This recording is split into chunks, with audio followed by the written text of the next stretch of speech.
오늘 총 14분의 하나님의 자녀들이 학습과 또 입교와 세례를 받게 하신 하나님 앞에 영광 올려드립니다. 우리가 이렇게 하나님 앞에 세례로 또 성찬으로 나아가는 것은 하나님의 명령이기 때문입니다. 우리 주님께서 우리에게 베푸신 은혜를 기억하며 그 은혜를 고백하는 것이 교회가 마땅히 해야 할 책임이요 의무이면서 동시에 하나님이 우리에게 허락하신 놀라운 은혜임을 우리는 고백합니다. 오늘 우리 성도님들 앞에서 서약하시고 또 세례를 받고 입교하신 우리 성도님들 앞으로도 계속해서 주님의 영광을 위해 귀하게 쓰임받는 하나님의 일꾼 될 수 있도록 먼저 되신 분들이 함께 기도해 주시고 축복해 주시기를 바랍니다. 오늘 오직 예수 11번째 시간으로 대제사장이신 예수님에 대해서 나누도록 하겠습니다. 우리는 누구나 실수합니다. 후회하고 넘어지고 그리고 쓰러지는 일들을 합니다. 왜 그럴까요? 우리가 하고 싶지 않고 우리가 버리고 싶지 않은 일들을 왜 우리는 매일마다 경험할까요? 저와 여러분은 잘 압니다. 죄 때문이죠. 우리가 죄인이기 때문입니다. 죄는 우리가 바르게 살고 싶어도요, 그렇지 못하게 만들어요. 올바른 것을 하고 싶어도 자꾸 올바르지 않은 것들이 우리의 입술에서, 우리의 눈빛에서, 손길에서, 발길에서, 삶에서 나오게 합니다. 그런 모습을 바라보면 나는 죄인이구나 라고 고백할 수밖에 없습니다. 우리 사진 한번 봅니다. 원래 사람과 하나님 사이는 하나였습니다. 그것이 하나님의 태초부터 택하신 방법이고 축복의 통로였죠. 하나님이 직접 우리와 함께 하심으로 하나님의 복을 우리에게 부어주시는 것이 하나님이 창조 때부터 가지고 계셨던 계획입니다. 하지만 사람이 불순종함으로 하나님의 명령을 어김으로 죄가 들어왔습니다. 죄로 인해 하나님과의 관계가 끊어지고 사람과 하나님 사이에 죄라는 것이 깊은 수렁으로 그 간격을 메울 수 없기에 우리는 하나님과 함께하지 못하는 저주받은 존재로 전락하게 되었습니다. 그 결과 무엇입니까? 먼저는 죽음입니다. 우리 사진 한번 보면 그냥 멀어졌다, 끊어졌다, 그게 아니에요. 우리는 죄인으로서 이 땅에서의 삶을 언젠가는 마감해야 되는 죽음을 경험하게 되고요. 그리고 그 죽음 너머에는 영원한 지옥의 형벌이 우리를 기다리고 있습니다. 이 땅에 살아가면서 수많은 고난과 역경을 겪게 됩니다. 슬픔이 있습니다. 아픔이 있습니다. 그런 것들 정말 경험하고 싶지 않지만 어쩔 수 없습니다. 왜? 그것이 죄의 결과이기 때문입니다. 하지만 우리 하나님은 우리를 그냥 내버려 두시지 않으시죠. 사랑하시죠. 궁일로 자비로 우리를 하나님의 자녀로 다시 회복시켜 주시기를 원하십니다. 그래서 아들이신 예수님이 오신 거예요. 하나님이신 예수님이 이 땅에 오셔서 우리를 위해 대신 죽으시고 부활하셔서 우리에게 영원한 생명을 주셨습니다. 그것이 바로 복음입니다. 하지만 예수님이 오시기 전까지는 어떻게 예수님이 오실 때까지 기다릴 수가 있었을까요? 하나님이 한 직분을 마련해 두셨는데 그것은 바로 제사장입니다. 제사장은 하나님과 사람 사이의 중재자의 역할을 했습니다. 첫 번째, 제사장은 백성들이 죄를 지었을 때 동물을 잡아서 그 피를 흘림으로 백성들의 죄를 씻는 그리고 덮는 역할을 감당했습니다. 왜 동물의 피를 흘려 했을까요? 죄의 삭은 뭐라고요? 사망이라고 하나님이 이미 정해 놓으셨기 때문이에요. 죄를 지으면 정령 죽으리라. 그것이 하나님의 법칙이었고 죄를 지은 사람은 죽어야만 하는 운명에 빠진 거죠. 하지만 하나님이 불쌍히 여기셔서 동물을 대신 죽이시고 그 피를 흘리심으로 죄를 사해 주신 것은 아니고 그 죄를 덮어 주셨다. 보지 않기로 작정하셨다. 언제까지? 참된 희생제물이신 예수님이 오실 때까지. 그 사역을, 그 제사를 드린 것이 바로 제사장입니다. 제사장이 제사를 하는 게 그만큼 중요한 거예요. 우리가 매번 짓는 이 죄를 하나님이 덮어주시고 그 동물의 죽음과 그 피 흘림을 보고 나는 죄로부터 멀어져야 되겠구나. 죄는 좋은 것이 아니라는 것을 깨닫게 하는 역할을 제사장이 한 거죠. 두 번째로 레위기, 신명기, 말라기 말씀을 보면 제사장은 율법을 가르쳤습니다. 하나님의 말씀을 가르치는, 저 이런 목사처럼 하나님의 말씀을 전하고 깨우치는 역할을 했던 거예요. 물론 선지자도 있었지만 선지자가 있었던 이유는 제사장의 역할을 잘 못했기 때문에, 그리고 제사장이 말을 순종하지 않았기 때문에 선지자를 하나님 보내신 거죠. 원래는 제사장이 그 역할을 해야 했던 거죠. 세 번째로 제사장은 백성을 대신해서 하나님 앞에 나아가는 중보자의 역할을 했습니다. 기도하는 거예요.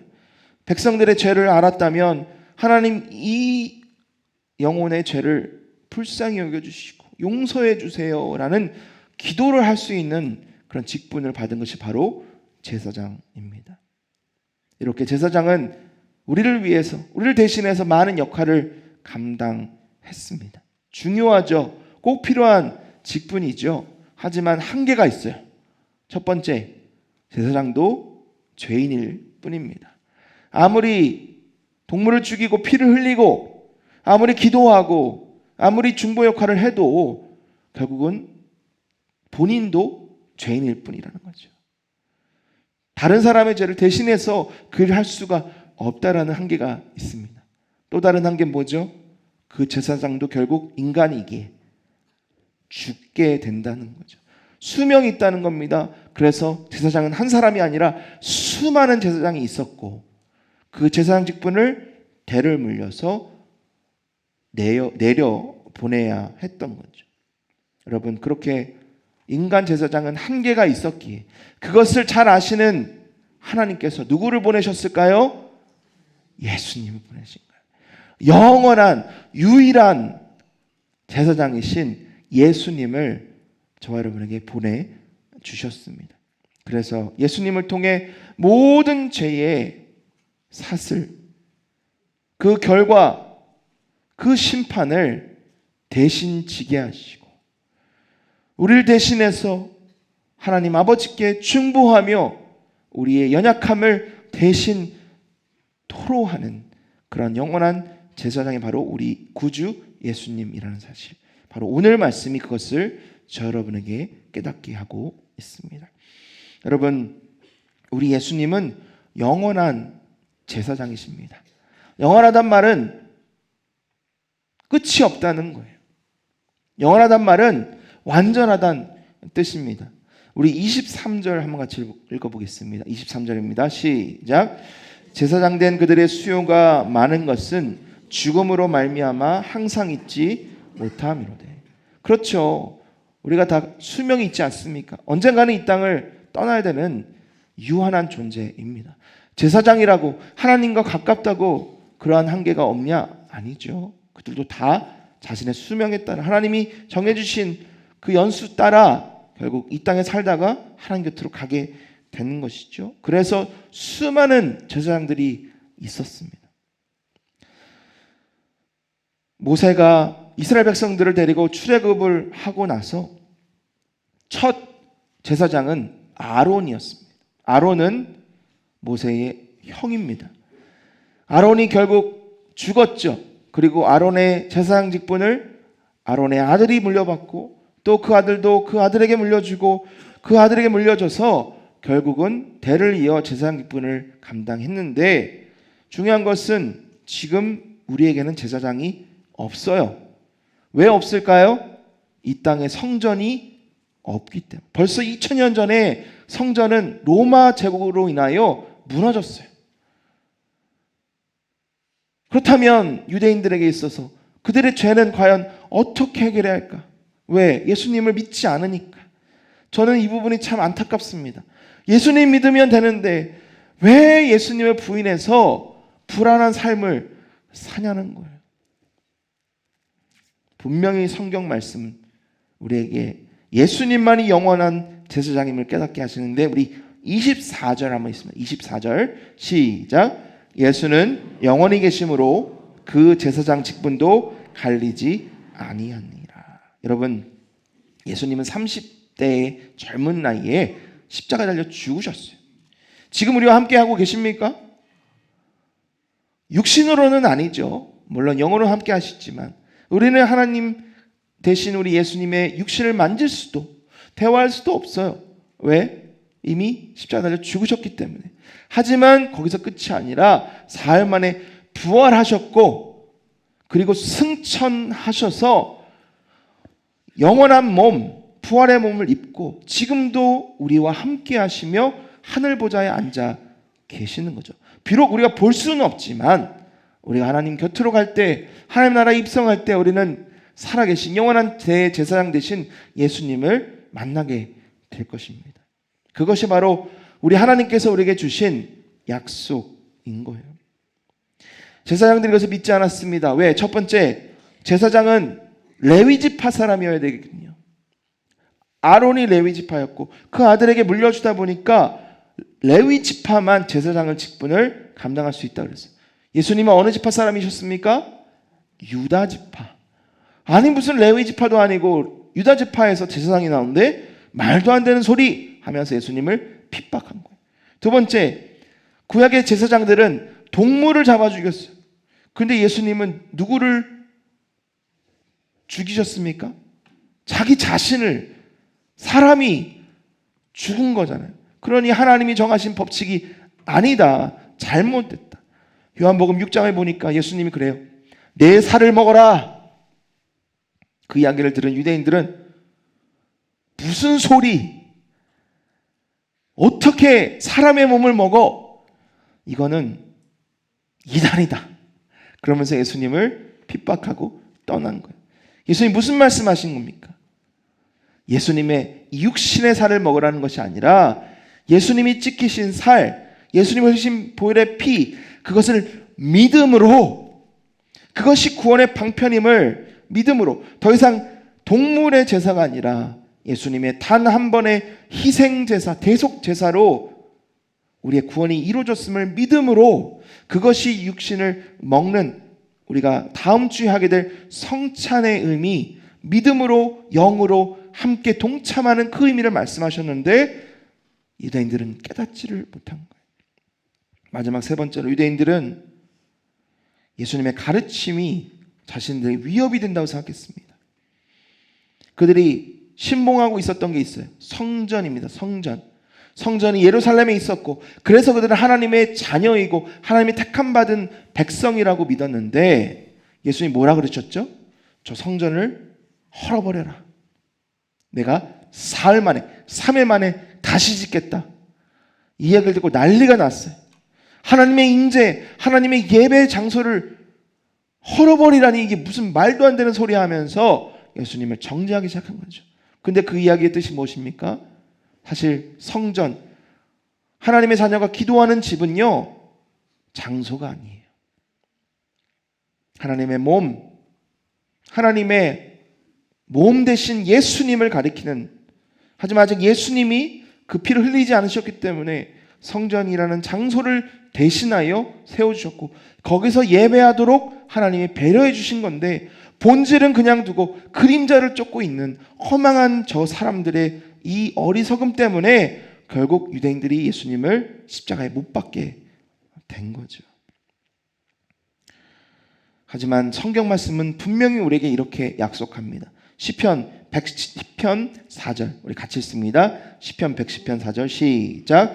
여호와는 맹세하고 변하지 아니하시리라. 이르시기를 너는 멜기세덱의 서열을 따라 영원한 제사장이라 하셨도다.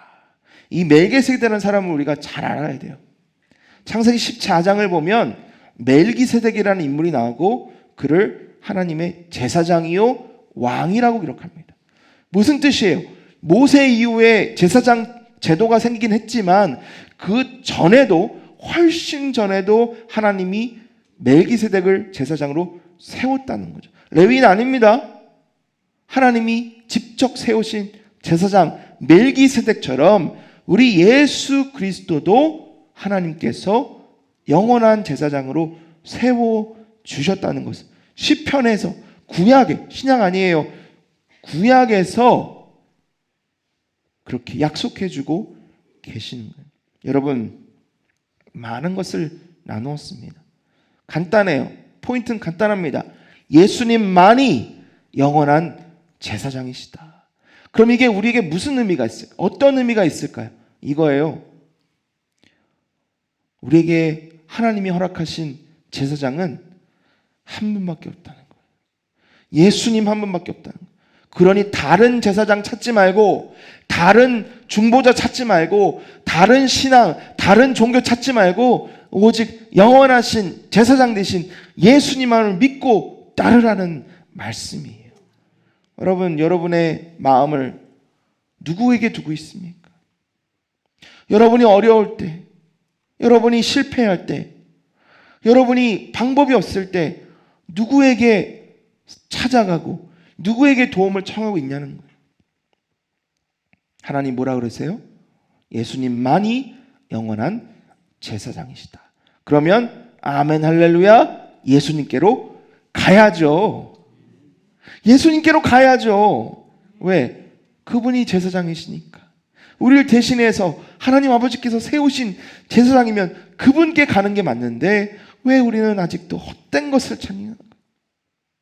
헛된 제사장, 헛된 존재를 우리의 마음에 두고 따르냐 하는 거죠.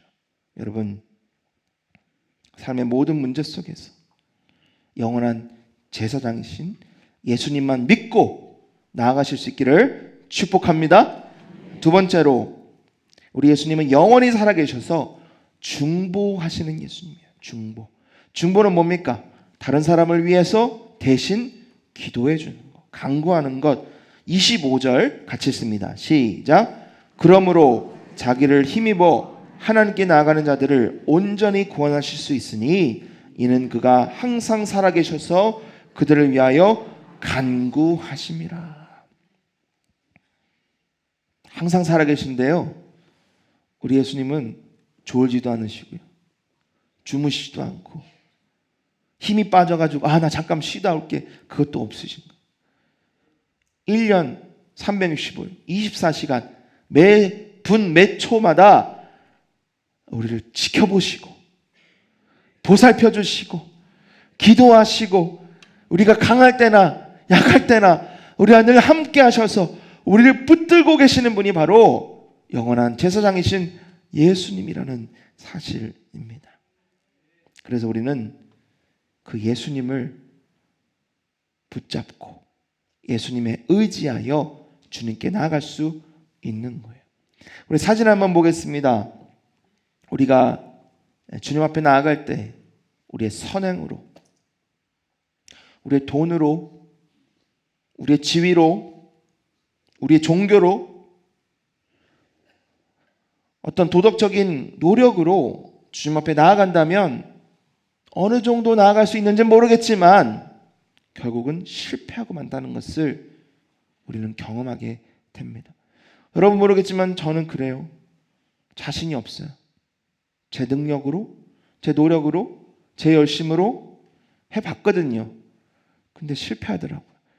하루는 열심히 할 수 있어요. 근데 잠깐 방심하는 사이에 넘어지고 실패하고 또 죄 짓는 저의 그런 모습을 보면서 정말 깨닫습니다. 나는 할 수 없구나. 내 노력으로는 안 되는구나. 이것을 하나님이 너무나 잘하셔서, 우리가 할 수 없는 것을 주님이 아셔서 우리 예수님을 이 땅에 보내주신 거예요. 사진 한번 봅니다. 그리스도시요 살아계신 하나님의 아들이신 예수님의 보혈의 피로, 십자가의 죽음으로 우리는 하나님 앞에 나아갈 수 있는 길이 뚫린 거예요. 다리가 연결된 겁니다. 고속도로가 열린 거예요. 십자가만 붙들고 있으면, 하나님만 믿고 예수 그리스도의 그 대속의 은혜를 믿고 가면 우리 하나님과 함께 할 수 있고 하나님이 태초부터 계획하시고 예비하신 영원한 축복을 누릴 수가 있게 되는 거죠. 온전입니다. 온전히. 완전하다는 거예요. 끝까지 철저하게라는 뜻입니다. 여러분, 그것이 바로 우리 예수님이 하시는 사역입니다. 중요한 게 뭐예요? 우리는 쓰러진다는 거예요. 우리 넘어진다는 거예요. 우리는 실패한다는 거예요. 그래서 예수님이 대신 우리를 위해 중보하십니다. 사도행전 7장을 보면 여러분들 잘 아시는 믿음의 본 되시는 스데반 집사님이 나와요. 7 집사님 중에 한 분인 스데반 집사님이 열심히 말씀을 전파합니다. 전도합니다. 복음을 증거합니다. 사람들이 마음에 안 들죠. 그를 잡아서 결국은 그가 하는 그 복음의 증거를 듣기 싫어가지고 돌을 던져가지고 죽이는데 하나님이 그의 눈을 열어주세요. 눈을 들어 하늘을 보니까 우리 예수님께서 보좌에 서서 앉아 계시다가 이 순교자의 마지막 삶을 지켜보시면서 바라보시면서 내가 여기 있다.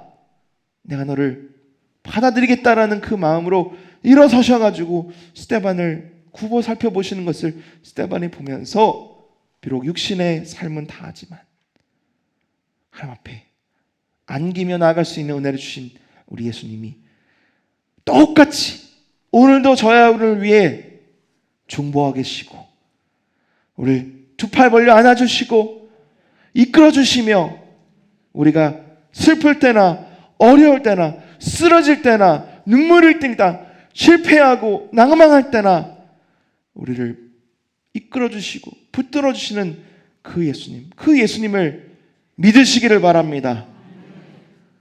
여러분, 요한 1서 2장 1절을 보면 이렇게 되어 있어요. 나의 자녀들아, 내가 이것을 너에게 쓰면 너희로 죄를 범하지 않게 하려 함이라. 만일 누가 죄를 범하여도 아버지 앞에서 우리에게 대언자가 있으니 곧 의로우신 예수 그리스도시라. 혹시 여러분 이 가운데 나의 실패 가운데, 나의 연약함 가운데 지금도 주님 앞에 나아가는 것을 망설이고 있는 그런 분이 있지는 않습니까? 나의 반복되는 죄의 문제와 나의 실패함 가운데 하나님 앞에 나아가지 못하고 오히려 후퇴하고 있는 분은 없습니까? 여러분 이 말씀을 한번 잘 들으십시오. 그리고 믿음으로 나아가시길 바랍니다. 히브리서 4장 16절입니다. 그러므로 우리는 구일하심을 받고 때를 따라 돕는 은혜를 얻기 위하여 은혜의 보좌 앞에 담대히 나아갈 것이니라. 여러분 믿음으로 나아가십시오. 담대히 나아가십시오. 왜? 예수님이 나의 참된 중보자이시기 때문입니다. 마지막 세 번째로 우리 예수님은 완전한 속죄를 이루신 제사장이십니다. 여러분 한번 생각해 보세요. 얼마나 많은 동물들이 우리의 죄 때문에 희생당했을까요? 그걸 어떻게 헤아릴 수가 있겠습니까? 수백 년 동안, 수천 년 동안 죽은 동물의 숫자를 우리가 어떻게 다 헤아릴 수 있겠어요? 그 동물에서 나온 피의 양은 얼마나 많겠습니까? 근데 참 안타까운 것은 그 많은 동물, 그 많은 피가 우리의 죄를 온전히 씻지 못했다는 거예요. 그래서 우리 주님이 피를 흘려 주신 거예요. 그래서 우리 주님이 십자가에서 죽으신 거예요. 아무리 인간이 해도, 아무리 동물이 해도 하지 못하는 것을 우리 예수님께서 하셨습니다. 왜냐하면 그분은 26절을 보니까 우리에게 합당하니 거룩하고 악이 없고 더러움이 없고 죄인에게서 떠나 계시고 하늘보다 높이 되신 분이시기 때문이에요. 죄가 없으신 예수님이, 그것도 하나님께서 친히 인간의 몸으로 오셔서 십자가를 죽으셨기 때문에 그 몸의 피와 그 몸의 상처와 그 죽음은 온 인류 중에서도 하나님이 택하신 백성의 죄를 다 사해 주실 수 있고요. 과거에 지은 죄뿐만 아니라 지금도 생각으로 짓고 있는 죄, 앞으로 미래에 지을 모든 죄도 다 사해 줄 수 있는 능력의 보혈임을 우리는 믿어야 하는 겁니다. 여러분, 그 예수님이 어디 계십니까? 하늘에 계시잖아요. 그런 거예요. 아무리 사탄 마귀가 하나님 앞에 나와서 우리를 침소한다, 즉 정죄한다, 고발한다 해도 예수님이 하나만 하시면 돼요. 아버지, 저 이거 못 박힌 거 보세요. 저 옆구리 찔린 거 보세요. 얘 때문에 그랬어요. 저 보시고 용서해 주세요. 그거거든요. 그럼 그냥 끝이에요. 왜? 하나님께서 우리를 위해 대신 죽으셨기에. 여러분, 그런 예수님을 향해 우리가 할 것은 하나밖에 없습니다. 믿는 거예요. 그 예수님을 나의 구주로 믿고 고백하는 겁니다. 그리고 그로부터 시작해서 주님을 예배한다면 하나님 앞에 칭찬받는 하나님의 복된 자녀로 살아갈 수가 있게 됩니다. 여러분, 오늘 말씀 너무나 간단합니다. 우리 예수님은 영원한 제사장이세요. 예수님 우리를 위해 이 땅에 오셨습니다. 우리를 대신해서 죽으셨을 뿐만 아니라 지금도 살아계셔서 우리의 죄를 대신하여 중보하고 계세요. 우리가 실패하고 넘어져도 우리 주님께서 대신 기도하시고 우리의 손을 붙잡고 우리 함께 나아가시는 거예요. 여러분, 망설이지 마십시오. 여러분, 더 이상 갈팡질팡하지 마시고 다른 거 찾지도 마세요. 예수님께만 나아가시고 예수님만 붙잡고 오늘 하루를 담대히 기쁨으로 살아가시기를 축복합니다. 그러면 그것이야말로 이 땅에서 우리가 누리는 천국이요, 우리가 영원토록 누리게 될 천국의 기쁨임을 우리가 믿고 오늘도 주님과 함께 동행하며 나아가시기를 예수님으로 축복합니다. 우리 하나님 주신 말씀 함께 기억하며 찬양하고 기도하고 마치겠습니다.